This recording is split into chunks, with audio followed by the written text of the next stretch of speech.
Assalamualaikum warahmatullahi wabarakatuh. Selamat datang kembali di podcast Sana Hukum dan Perlawanan. Ruang dengar tempat kita membedah apa yang selama ini kita anggap tabu. Bagaimana kekuasaan bekerja, siapa yang mengendalikannya, dan bagaimana masyarakat melawan ketika negara tak lagi berpihak kepada rakyat.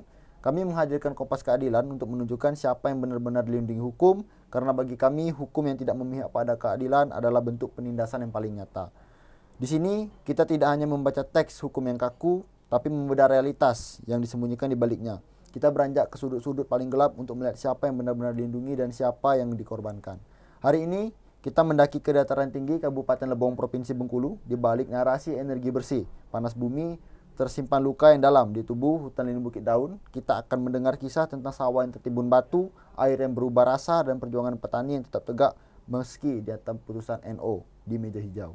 Untuk membahasnya, kita kedatangan kawan seperjuangan, seorang petani sekaligus pemantau lapangan yang menyaksikan langsung bagaimana bentang alam berubah setelah kehadiran aktivitas panas bumi di Kabupaten Lebong ini. Selamat datang di rumah Akar, podcast Akar, Pak David. Apa kabarnya? Sehat. Oke. Kita lanjut ke pertanyaan pemanasan nih, Pak. Oke.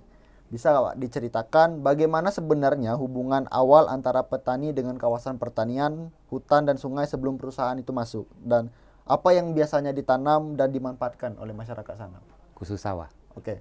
Nah, kalau untuk masalah sawah, tiap musim nanam itu kan tahun sekali.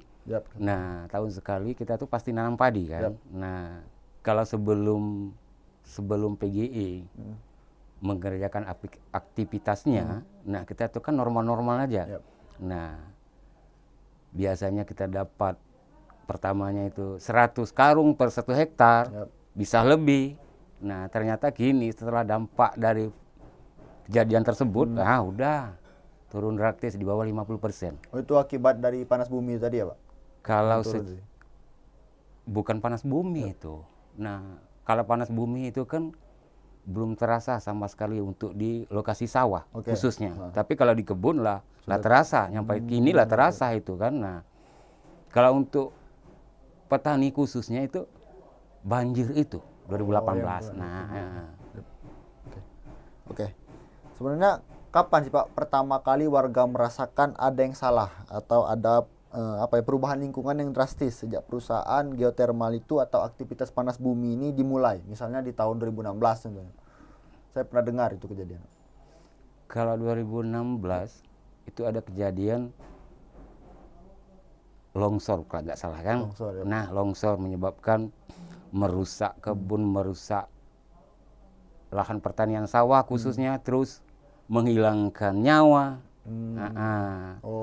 Sampai ada korban jiwa ya? Iya, korban jiwa. Kalau masalah dampak lingkungan, lah udah pasti. Ya udah pasti. Pastinya apa? Air udah di situ kan. Nah, itu kalau masalah dampak lingkungan. Nah, terus irigasi persawahan yang jelas rusak. Nah, rusak dulu kan sebelum kejadian, airnya kan murni, ikannya banyak. Nah, tapi setelah kejadian udah hilang itu. Airnya berubah rasa. Nah, betul itu, airnya berubah rasa. Betul. Ada perubahan yang drastis ya, waktu sebelum kegiatan sampai setelah dilakukan kegiatan tuh ada perubahan yang sangat signifikan. Ada, sangat. Oke. Nah, sebenarnya seberapa besar sih Pak dampak yang ditimbulkan akibat aktivitas perusahaan dengan lahan pertanian yang selama ini kan menjadi sumber penghidupan bagi masyarakat? Iya. Seperti apa dampaknya? Kalau dampak sebenarnya nggak bisa kita cerita kan. Kalau dampaknya sangat parah. Nah, sangat parah. Kenapa? Kita ini rata-rata, apalagi di Kabupaten Lebong, khusus petani sawah, petani sawah itu hampir 75% penggarap, bukan pemilik. Penggarap? Ya, penggarap. Nah, apalagi seperti saya, asli penggarap. Nah, kalau memang susah akibat itu ya susah, sangat susah. Dulu umpama sisa bayar hasil padi kita panen kan, 100 karung per 1 hektar. Nah, kita bisa lunasi biaya ini, pupuk lah, nah traktor lah kan. Nah, tapi sekarang untuk memenuhi kebutuhan 1 tahun ke 1 tahun udah susah sangat. Akibat tersebut. Akibat kegiatan ini tadi. Kegiatan ini. Oke. Nah, kalau kita beranjak lagi nih Pak, bicara soal bisa dikatakanlah sejarah yang cukup kelam. Di tahun 2016 itu terjadi longsor besar yang menelan korban jiwa yang sudah Bapak ceritakan tadi kan. Sebenarnya apa fakta di lapangan yang Bapak temukan yang membantah klaim bahwa ini murni bencana alam? Kan banyak sekali pihak-pihak yang ngomong kalau ini bencana alam karena hujan. Kan? Sebenarnya apa temuan Bapak kalau ini bukan bencana alam, kalau ini memang akibat dari aktivitas tersebut? Tapi untuk 2016 ya. Nah, kita masuk 2016. Cuman peristiwa kita hanya 2018 kan. Nah, kita secara pribadi itu kan 2018. Ini kan kita masuk 2016.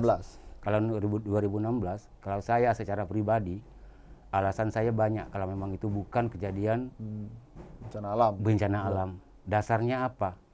Kalau memang bencana alam, saya seumur saya udah 50-an tahun hidup, belum pernah saya dengar bahwa Lebong Selatan atas nama kecamatan belum pernah banjir bandang sebesar itu. Belum pernah. Seumur saya udah 50 tahun lebih. Nah, kok bisa terjadi 2016? Masalahnya apa? Itu kan di atas ada kegiatan perusahaan kan. Perusahaan BUMN apa namanya tuh, nggak ngerti kita kan. Nah, itu maksud aku tuh. Nah, itu kalau memang nggak ada kegiatan perusahaan, saya bisa pastikan itu nggak mungkin terjadi. Aman-aman aja. Nah, aman-aman. Masalahnya apa? Kalau masalah hujan lebat, apa tinggi bahasanya di Kabupaten Lebong udah sering, udah biasa. Nggak seperti itu kejadiannya. Nggak seperti itu. Nah, berarti ada aktivitas ini barulah terjadi. Barulah terjadi. Nah, sudah itu seperti kejadian di 2018. Nah, 18 saya mulai garap sawah Kabupaten Lebong Mekar 2024. 2025 masuk. Nah, saya mulai menggarapkan sawah. Hingga 2017 belum ada perubahan hasil bagi saya, udah tetap. Nah, Kok 2018 kejadian, jangankan 2019, yang 2018 itu hilang. Nah, lahan sawah saya itu serang, lahan sawah saya lebih kurang 2 hektar yang saya garap. Nah, lebih kurang 2 hektar yang saya garap. Ya, 2 hektar itu minimal bukan maksimal ya. Yang minimal itu 200 karung. 200 karung. Minimal itu. Nah, tetapi waktu kejadian 2018 hanya berapa? Yang 1 hektar yang saya garap itu cuma dapat berapa? 2 karung. Enggak lebih. Enggak lebih dari 2 karung. Berarti dari ratusan hektar turunnya jatuhnya itu. Nah, 2 karung. Yang hektar yang satunya lagi berapa yang dapat? Dari 114, 110 isinya per 1 hektar cuma dapat 46 karung. 6 karung. Wah, tidak nyampe setengah. Enggak. Nah, itu. Kalau urusan dampak petani, yang enggak susah gimana? Betul. Oke. Nah, yang terjadi di 2018 itu kan seperti apa sebenarnya evaluasi atau kritik yang didengar terhadap perusahaan? Ada atau tidak Pak petani-petani itu menyampaikan kritik lah waktu bencana pertama itu? Apakah ada sebuah pembicaraan? Tapi kalau memang kejadian 2018, kalau kritik dari masyarakat secara tidak diketahui ada, tetapi yang menggerakkan sesuatu musibah tersebut adalah perangkat desa beserta kades daerah tersebut. Nah, kalau memang kejadiannya luar biasa, kita menyaksikan secara nyata, melihat air seperti apa, besarnya bagaimana. Nah, itu udah pasti. Udah pasti. Berarti melihat dengan mata kepala langsung. Pasti, ya, Pak? pasti. Oke. Nah, kalau kita lihat secara fisik ini, Pak, apa dampak aktivitas dan material pengeboran terhadap tanaman dan sawah masyarakat itu? Benar atau tidak ada lahan yang tertimbun itu setebal 5 meter? Kalau lahan tertimbun setebal 5 meter ada, cuman bukan lokasi sawah kita kan. Nah, ada. Yang orang lain tak ada berarti. Ada di depan, seperti di depan sawah kita kan. Itu ada yang lebih dari 5 meter. Tertimbun tanah. Bukan tanah lagi itu, koral, batu lah. Pasir lah pasti kan. Nah, Ada itu, pasti ada. Dan juga depan sawah kita itu ada heler kan. Heler itu dulu sebelum kejadian itu bukan main dari jalan itu, dari tanggul. Itu kan tanggul kan, bukan jalan umum, tanggul kan. Nah, itu lebih kurang 5 meter kalau nggak salah aku tinggi turunnya kita ke bawah tempat heler itu kan. Tapi kini enggak, paling-paling berapa meter lah situ, paling 1 meter 2 meter. Itu hasil ketimbun semua itu. Gara-gara aktivitas itu tadi. Kalau sawah 2018 itu kalau terdampak, terdampak maksud aku tuh gini kan, terdampak itu bukan berarti nggak bisa digarap. Nah, terdampak itu lebih dari puluhan hektar. Kalau yang mati total sekitar lebih kurang 4 hektar.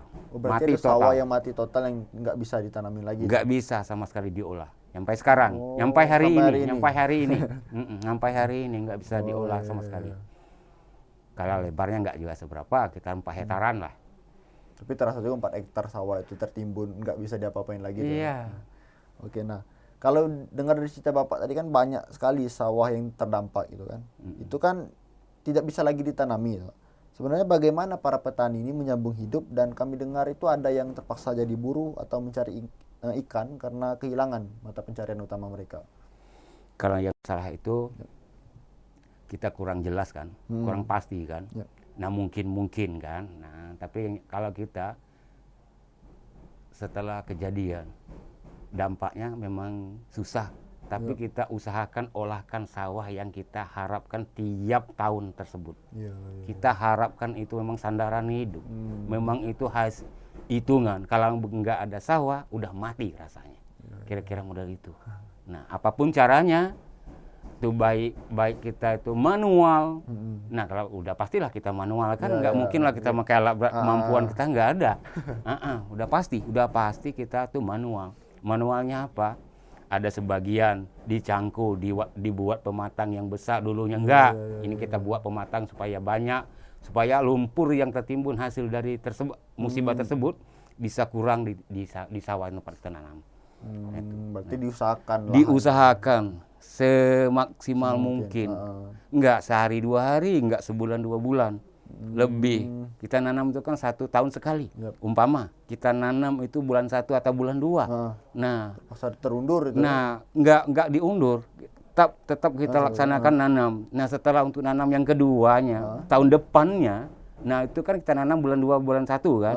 Berarti sebelum bulan 2 bulan 1 tahun depannya kita mulai guyur olahkan tanah tersebut. Karena kita apa? Manual tadi. Nah, manual. Ya kadang-kadang kita tuh kan nggak mungkin kita itu sebulan itu bisa full kerjakan sawah kita. Karena kebutuhan hidup banyak. Nah, banyak itu. Apalagi sawah nggak berhasil. Nah, itu yang tambah parahnya. Oke. Saya sedikit mendengar tentang kondisi air tadi. Iya. Itu, Pak. Sebenarnya bagaimana kondisi air di area tempat aktivitas itu, dan bagaimana kesehatan warga terhadap apakah warga yang mengkonsumsi air tersebut, apakah ada polusi bau belerang, itu bagaimana kondisi di sana? Kalau masalah air, kalau dikonsumsi sudah pasti nggak bisa. Nggak bisa, sudah pasti nggak bisa. Sudah pasti, saya bisa jaminkan itu nggak pasti dikonsumsi. Nah, kalau memang air itu rasanya rasa-rasa ya nggak bisa kita sebut rasanya lagi. Nah, masamnya bukan main. Itu yang pertama kan. Dan juga air tersebut kini, air kini kan, kini itu dulu. Nah sebelum kejadian, memang perusahaan udah ada perusahaan itu. Nah dulu sebelum kejadian banjir, nah kita tuh saya tuh kan garap sawah daerah tersebut. Pernah sore habis kerja, saya nyari ikan pakai pancing. Nah kalau memang masalah ikan luar biasa banyak. Dulu. Tapi kini cobalah siapa orang Lebong itu. Silakan datang ke daerah danau situ. Danau Yudam. Nah, datanglah tempat situ, carilah ikan tuh pakai pancing. Dapat apa enggak dia tuh? Baik gabus, petok, apalah separohnya kan. Coba. Dapat. Dapat mungkin sehari itu 2 ekor lah, berapa lah. Untuk sekali makan nggak cukup rasanya. Nah, itu dampak yang sangat terasa. Itu ikan itu kan apa ya, nggak asing sebenarnya daerah situ, nggak asing lah, nggak asing ikan. Tapi kini nggak, bukan daerah Danau Yudam aja sekarang tuh, terus ke ilirnya. Nah, belum lagi yang masyarakat merasakan rugi, kolamnya, ikannya mati. Oh iya. Nah, tapi tinggal masyarakat lagi kan. Nah, kalau kesehatan warga itu ada yang terganggu di sana? kalau masalah kesehatan keluarga, Misalnya saya sesak kurang napas, tahu kan. Mungkin kan, tapi kita tuh nggak concern masalah itu. Kita tuh fokus gimana cara untuk mengelola sawah tersebut bisa, bisa operasi, bisa kita nyambung hidup seperti itu. Nah, kan masyarakat itu kan sudah berupaya membawa masalah ini kan ke pengadilan untuk menggugat salah satu perusahaan yang melakukan aktivitas pengeboran panas bumi ini. Tapi kan pengadilan itu kan menjatuhkan putusan NO itu. Apa artinya bagi mental perjuangan petani dan masyarakat ini? Bagi pihak korban. Yep. Nah, kalau pihak korban, keputusan pengadilan NO. Nah, NO itu artinya apa tuh? NO ditolak. NO sebenarnya NO kan, oke. Nah, itu kalau memang dampak apa? Putusannya bukan lagi kesal. Kesal itulah pasti kan. Nah, cuman keadilan ini kemana? Nah, keadilan kemana ini? Ini nyata, bukan kaleng-kaleng peristiwa, disaksikan secara nyata. Nah, kok bisa NO? Nah, itu saya bisa buktikan secara penyampaian nyata bahwa peristiwa tersebut saya menyaksikan. Kok bisa kejadiannya NO? Ada kecewa dikit sebenarnya. Kalau kecewa, banyak kecewanya. Ya, bukan main kecewa. Nah, sebenarnya manusia, masalah hasil tuntutan ya, tuntutan kerugian umpamanya kan, setiap menuntutkan suatu kerugian pasti harapkan ada, pasti diharapkan ada, karena dia rasakan gimana susahnya setelah kejadian. Nah, pasti ada itu. Tetapi pengadilan itu, orang pengadilan itu, penegak hukum itu Tuhan, malaikat dunia itu. Wakil Tuhan. Wakil Tuhan, malaikat dunia. Itulah pastilah nyata peristiwa ini. Lah nyata. Kok bisa NO? Kenapa sekaligus nggak diputuskan? Udah kamu bertanggung jawab. Ini. Kenapa? Nah, ini bukan kita, ini peristiwa ini bukan diminta dan bukan nuntut, ini bukan disuruh, diajak, bukan. Memang kemauan kan. Nah, cuman kita itu dulunya sebelum didampingi oleh akar, kita tuh nggak ngerti hukum, kita orang bodoh. Kita nggak ngerti hukum sama sekali. Gimana hukum ini? Gimana caranya? Gimana caranya untuk menghadapi ini? Nggak ngerti kita. Nah, setelah didampingi, nah kita ceritakan dikit. Sebelum si akar mendampingkan rombongan kami kan, saya waktu itu asli waktu kerja melawan sawah, pasenian waktu itu lagi melolakan tanah tersebut, bukan melolakan padi lagi panen, bukan. Nah, untuk persiapan tanaman.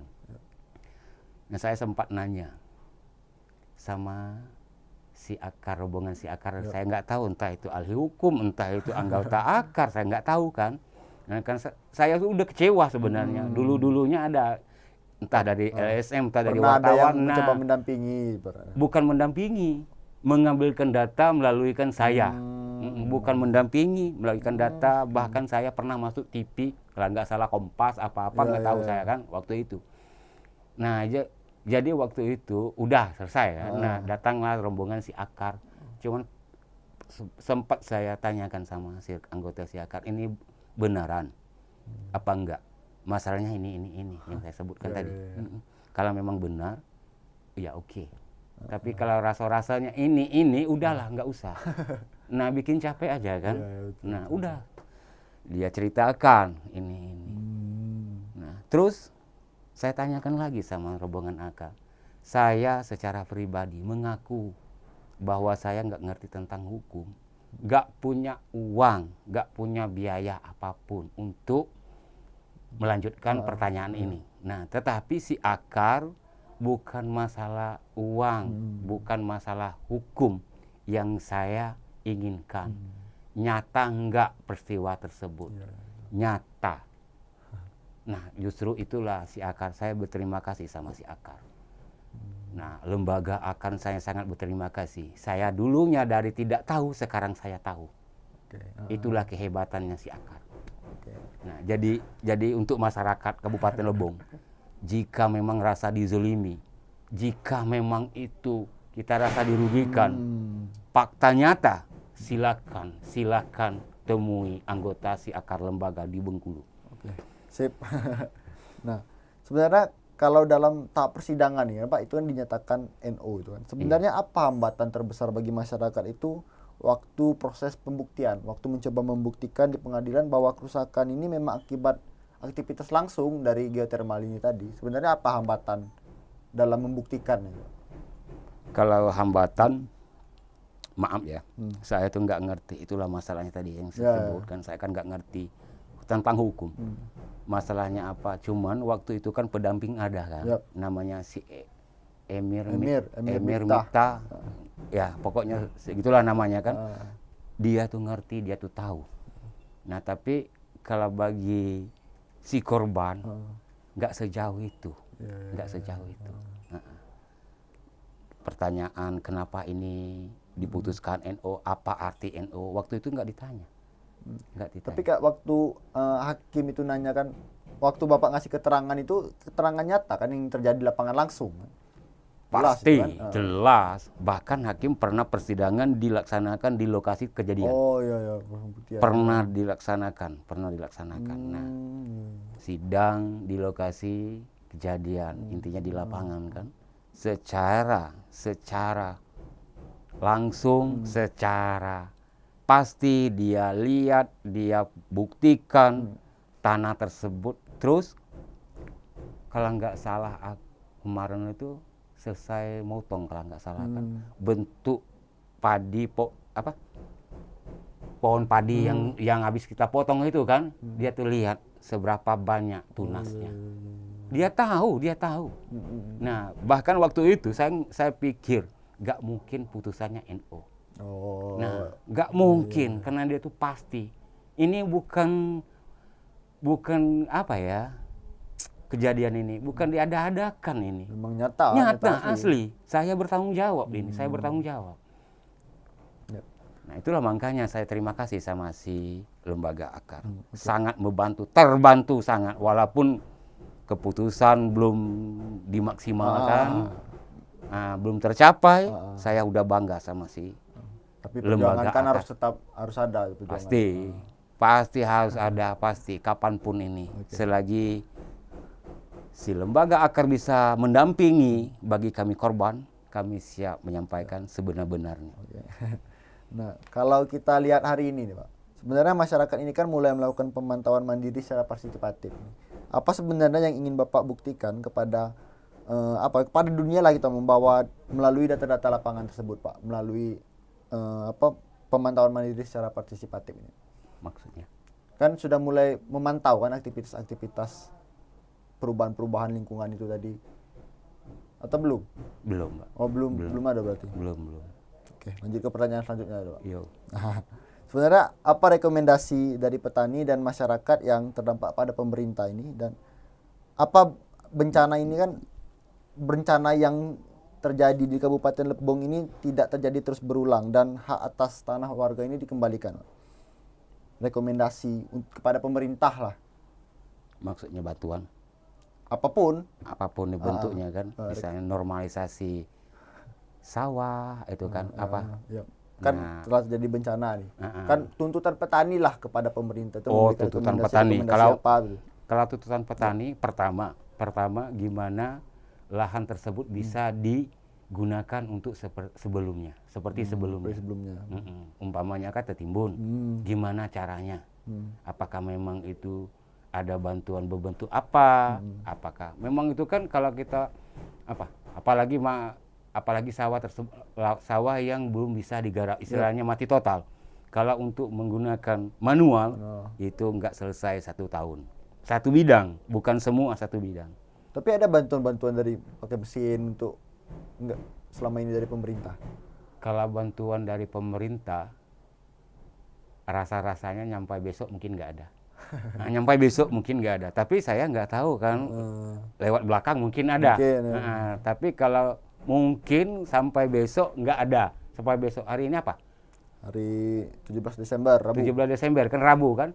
Mungkin hari Kamis, hari Jumat, Sabtu, Minggu mungkin belum ada dari pemerintah. Kalau memang ada dari pemerintah, gampang. Masalahnya itu kan masih kejadiannya masih ringan. Bisa kita buang, bisa kita olah pakai traktor, bisa kita pakai alat berat. Nah, untuk mengeluarkan, mengangkat pasir tersebut kan. Nah, itu. Tapi kalau memang dari pemerintah, ya mungkin tahu nggak tahu lah. Tahu nggak tahu lah. Tapi kalau normalisasi saluran dampak banjir tersebut, ya ada mungkin dari saya nggak tahu kan. Apakah memang itu dari perusahaan, apa itu memang dari pemerintah, saya nggak tahu. Yang penting alat berat ada. Nah, oke. Ini terakhir ini, Pak. Sebenarnya apa pesan Bapak bagi para pejuang agraria lainnya di Sumatera dan seluruh Indonesia yang hari ini tengah berhadapan dengan raksasa industri energi? Kesimpulan. Kesimpulan. Pesan-pesan lah bagi sesama yang memperjuangkan hak atas tanah. Ya, yang pertama harus pastikan data tersebut ya benar. Yang kedua, selalu yakin. Yang ketiga, keadilan pasti ada. Pasti ada keadilan. Oke, apapun yang kita rasakan saat ini belum tercapai atas kemauan, tapi yakinlah, suatu saat keadilan pasti adil dalam kehidupan. Cuman itu. Oke, sip. Oke, kawan-kawan Podcast Akar, seperti yang dikatakan Pak David tadi, masukan kata-kata dari Pak David itu kan banyak sekali perjuangan-perjuangan bahwa keadilan itu masih tetap ada. Dan kawan-kawan, kisah dari Lebong adalah pengingat bahwa transisi energi tidak boleh mengorbankan hak petani dan kelestarian lingkungan. Ketika hukum formil memberikan putusan NO, maka hukum moral dan solidaritas kita harus memberikan jawaban ya, untuk terus mengawal perjuangan mereka. Kita beranjak ke sudut-sudut paling gelap, untuk melihat siapa yang benar-benar dilindungi dan siapa yang dikorbankan. Terima kasih Pak David. Terima kasih untuk keberanian, terima kasih untuk ingatan, dan terima kasih juga untuk energi perlawanan yang tetap menyala sampai hari ini. Kepada para pendengar, tetaplah kritis dan jangan biarkan keadilan tertimbun dalam uap panas kepentingan. Saya Abdikar Anumtiko, pamit undur diri. Tetap jaga tanah, jaga akal sehat, dan jaga perlawanan. Sampai jumpa di episode berikutnya dari podcast Tanah Hukum dan Perlawanan. Terima kasih.